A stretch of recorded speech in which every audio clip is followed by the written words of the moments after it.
Salutations à tous et à toutes. Salam Kakanadada, toujours un clin d'œil à nos frères et sœurs de la Tanzanie. Une fois de plus, voilà, nous allons faire notre exhortation, toujours avec le support de la Bible authentique. Car attendez ici, le code révélé de la Bible authentique, le livre mystérieux, qui répond à toutes nos questions en profondeur. Car nous savons que les Bibles classiques ont été trafiquées pour camoufler le récit authentique des Noirs, car nous savons que l'histoire même de la Bible est l'histoire des Noirs, et que les Blancs, les Sang-Mêlés l'ont caché, modifié, pour ne pas que le peuple noir puisse prendre connaissance de son existence, puisse prendre connaissance de la réalité de sa création.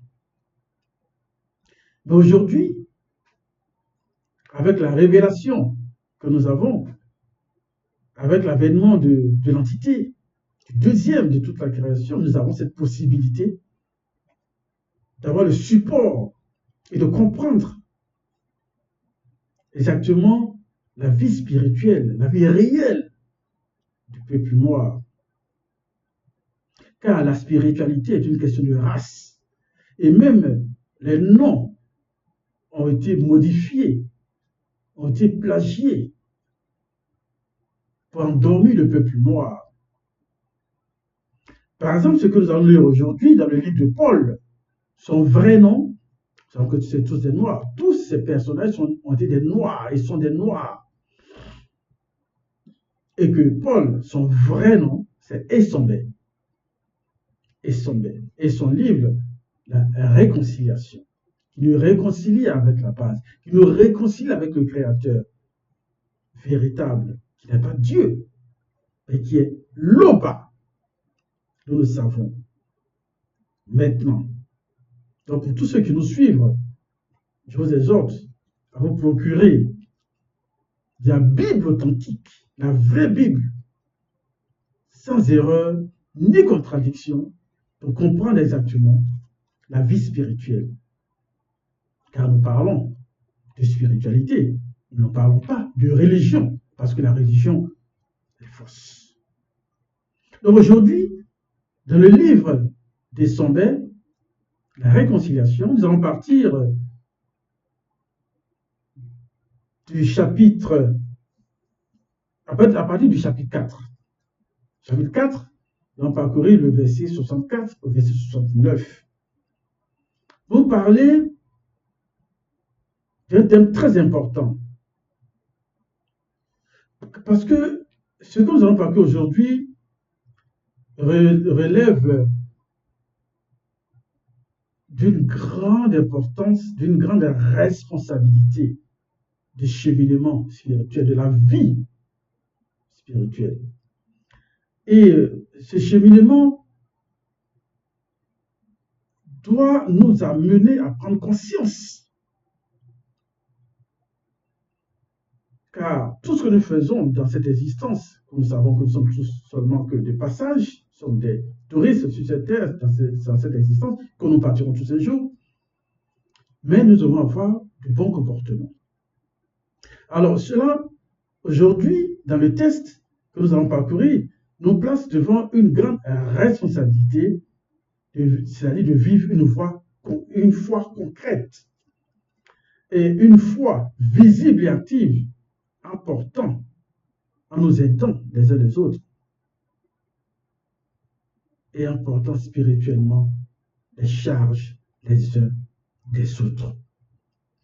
Et dans ce test, Essambé, Paul, comme dans la Bible classique, Essambé nous rappelle que la vie spirituelle ne se réduit pas à des paroles, à des émotions, mais que la vie spirituelle est une marche consciente avec l'appui du verbe, de l'Oba, avec des conséquences spirituelles, des conséquences éternelles. Alors, sans plus tarder, entrons maintenant dans le texte et commençons par le verset 64, où Essombe nous dit, d'abord, le titre, c'est porter spirituellement les fardeaux les uns des autres. Porter spirituellement les fardeaux des uns des autres.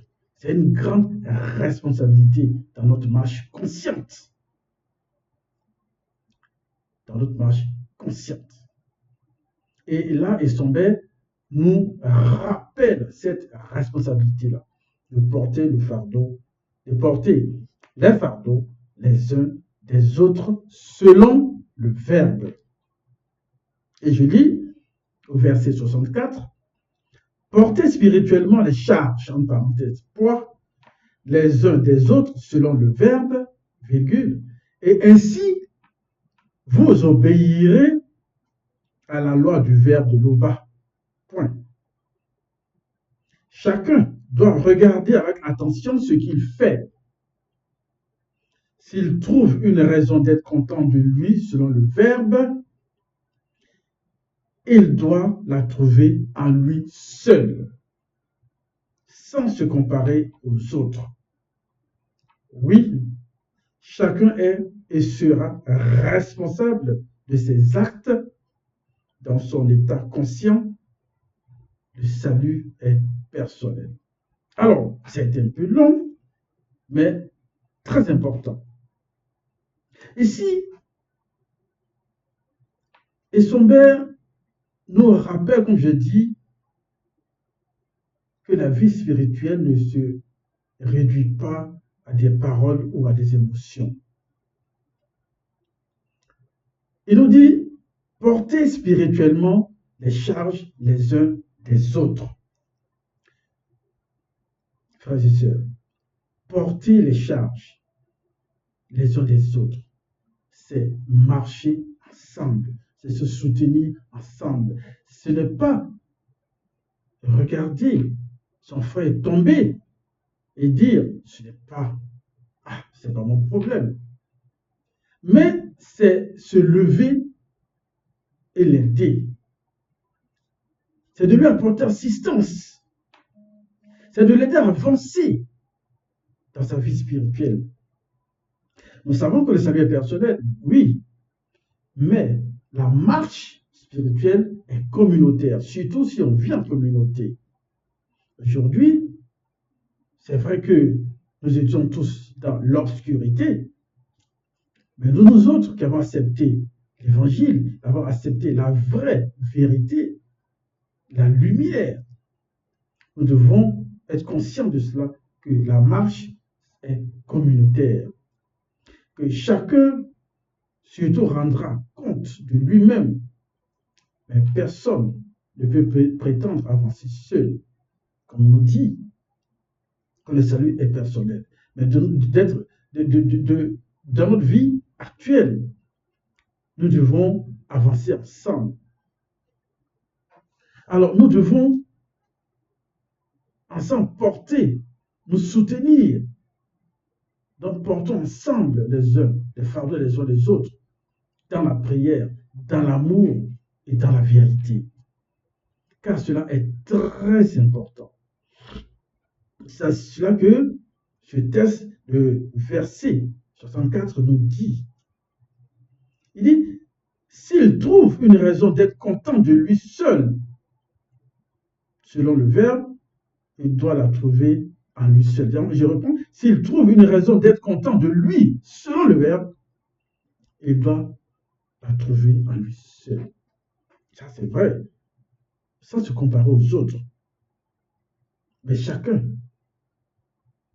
est et sera responsable de ses actes dans son état conscient. Parce qu'il y aura un jugement. Nous le savons. Mais pendant que nous sommes ensemble, pendant que nous cheminons ensemble, nous devons nous supporter les uns les autres. Nous aidons, nous aider mutuellement à avancer ensemble dans l'amour, dans le regard des uns des autres, un regard affectif. Le verset 65 nous dit, ne vous trompez pas à ce sujet. Ne vous trompez pas à ce sujet. Le maudit Moussangui ne permet pas qu'on se moque de lui. Le maudit Moussangui, l'esprit, le Saint-Esprit, ne permet pas qu'on se moque de lui. Chacun récolte ce qu'il a semé dans son état conscient. Si quelqu'un sème ce qui plaît à ses désirs mauvais, entre parenthèses, alimentés par la conscience de son moi émotionnel, je referme la parenthèse, virgule, il récoltera ce que ses désirs produisent, c'est-à-dire le mystère des raisins de la mort. Le mystère des raisins de la mort. Là, Essomé nous dit, nous avertit, c'est un avertissement. On ne se trompe pas.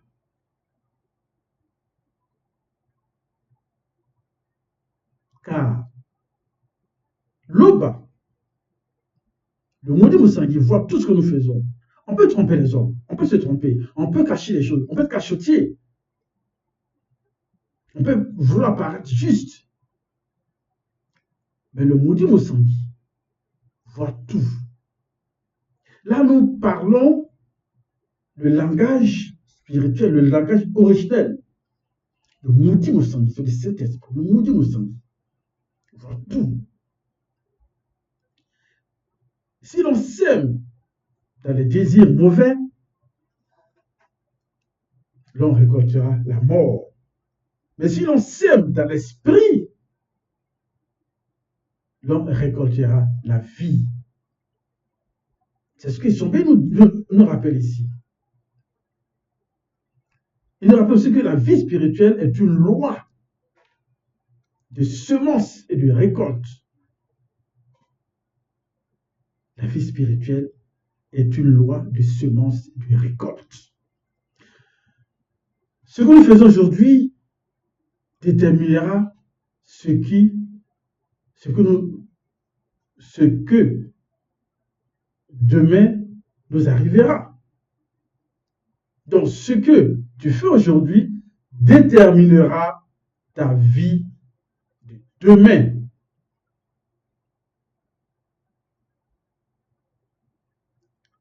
De cachotterie,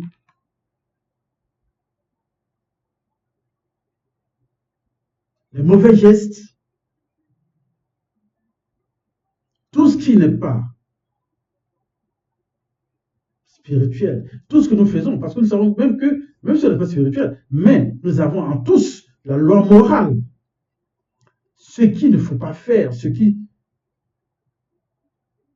tu n'accepteras pas qu'on te fasse, ne le fais pas aux autres. Et cela est très important. Le verset 66, s'il sème ce qui plaît au maudit Moussangui, il récoltera ce que le maudit Moussangui produit, c'est-à-dire l'ongela bondéa. Entre parenthèses, la vie éternelle. Voici la promesse. Et ce nous promet cela. Et que semer selon l'esprit, c'est préparer une récolte de vie. Ensuite, nous savons que ce n'est pas une vie passagère. Et dans cette vie, ce n'est pas une vie limitée, mais une vie éternelle. Longue la bonté. C'est aussi notre espérance. Nous espérons vivre dans le Verbe, marcher dans la lumière, semer dans l'esprit. Si nous le faisons, alors la moisson sera glorieuse. Et c'est ce que nous dit, il nous le promet. Et c'est la promesse faite. Le verset 67 nous le dit. Faisons le bien sans nous décourager. Oui, si nous allons jusqu'au bout, nous récolterons quand le moment sera venu. Faisons le bien sans nous décourager. Oui, le Seigneur nous dit, et dans son livre, la réconciliation, qu'il est réconcilié avec le Verbe de Loba, avec notre vie spirituelle, avec notre Créateur, Loba. Que faire le bien sans fatigue, sans être fatigué. Parfois, tu peux aider, on te méprise. Tu pardonnes, on te récompense. On ne te récompense pas. Ça recommence. Tu pardonnes, comme on dit, pardonner 70 fois 7 fois. Tu pardonnes, pardonne toujours. Quelle que soit la méchanceté des uns des autres, quelle que soit la méfiance, quelle que soit qu'on te maîtrise, qu'on te méprise, il faut toujours pardonner. Parfois, tu donnes et on ne reconnaît pas le sacrifice que tu fais. Mais Esombé nous dit de ne pas relâcher, de tenir ferme, car au temps fixé par l'Oba, par son verbe, par la manifestation de sa grâce, on récoltera.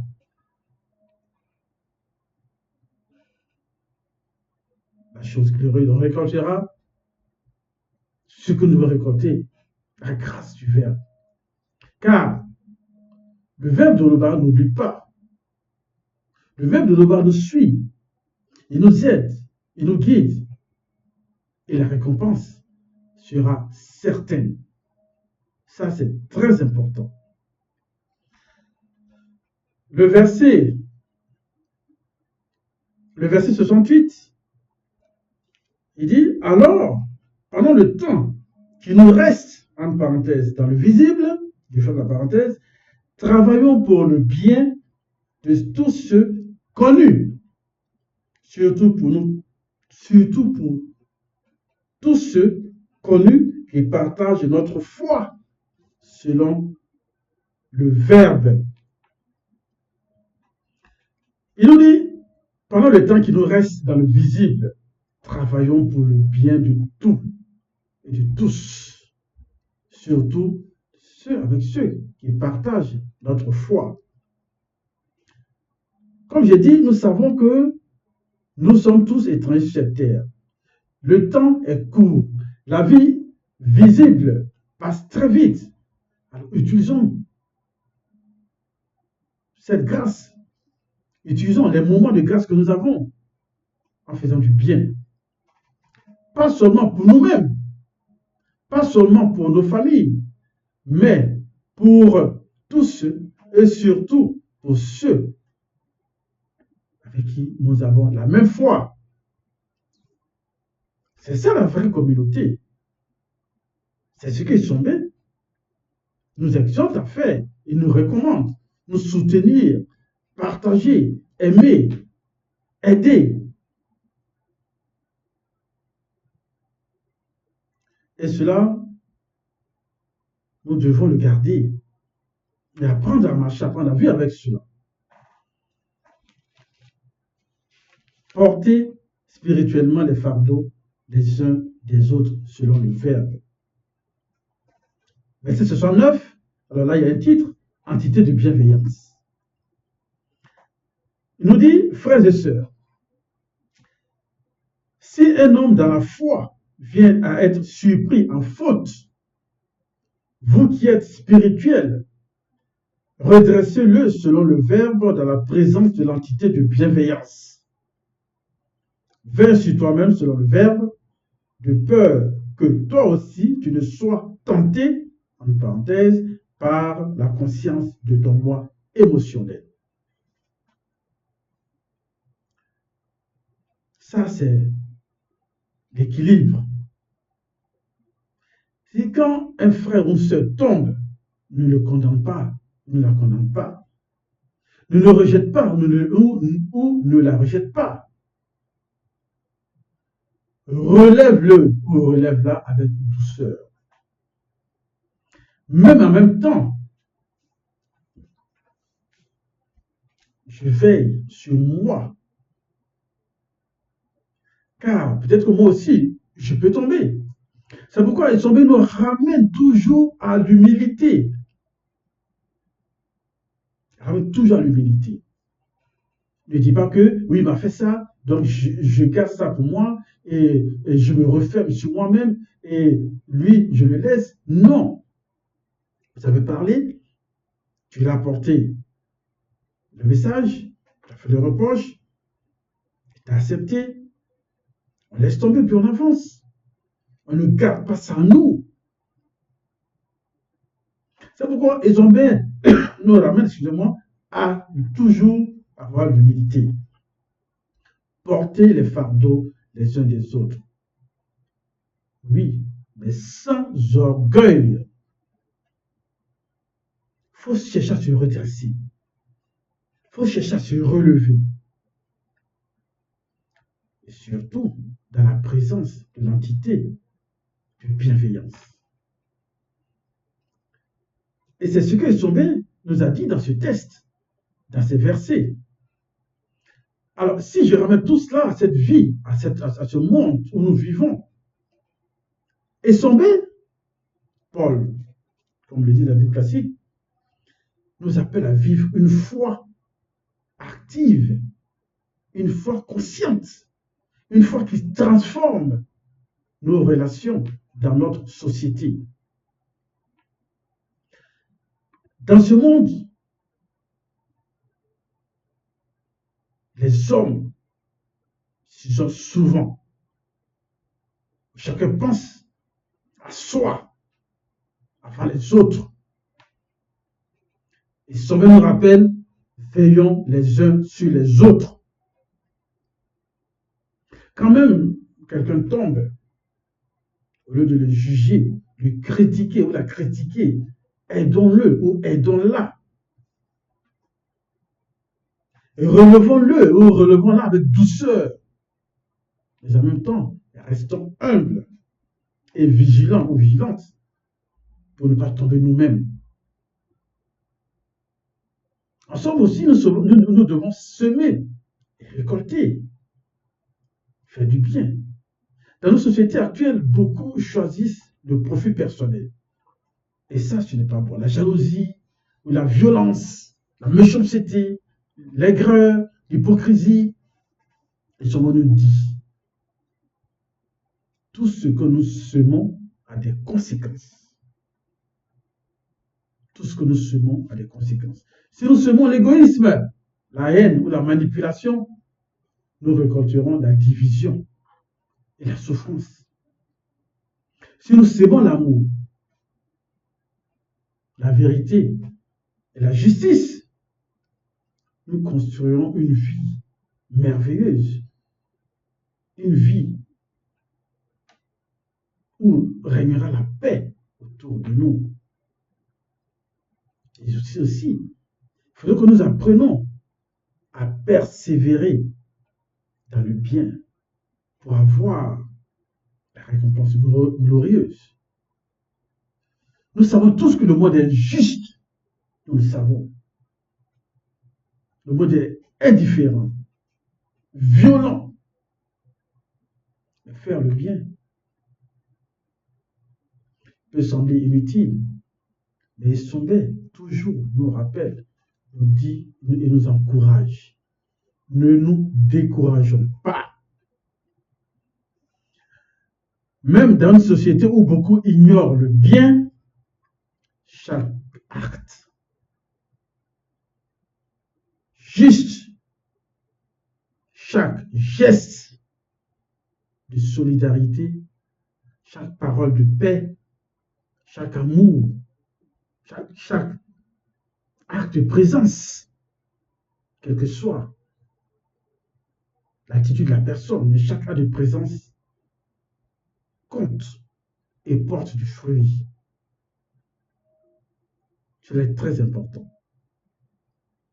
Et même si nous l'appliquons dans notre famille, au travail, dans la rue, aidons, soutenons-nous, semons le bien. Semons le bien. Dans les réseaux sociaux, dans les débats, dans nos choix personnels, cultivons la vérité et l'amour. Car c'est ce que le Verbe nous recommande, la vérité et l'amour, et non l'injustice ou la médisance. Et en général, dans la société, persévérons dans la justice, la solidarité, la réconciliation, même si autour de nous, les autres ne sont pas dans la vérité. Mais nous qui sommes dans la vérité, nous devons le faire.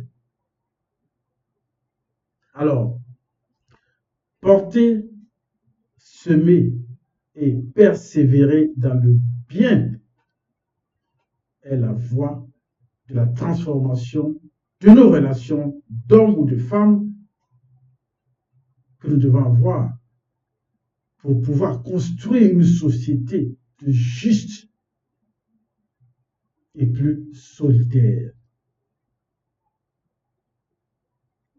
C'est ce que Essonbet nous rappelle ici, dans ce passage, de porter spirituellement les fardeaux les uns des autres selon le Verbe.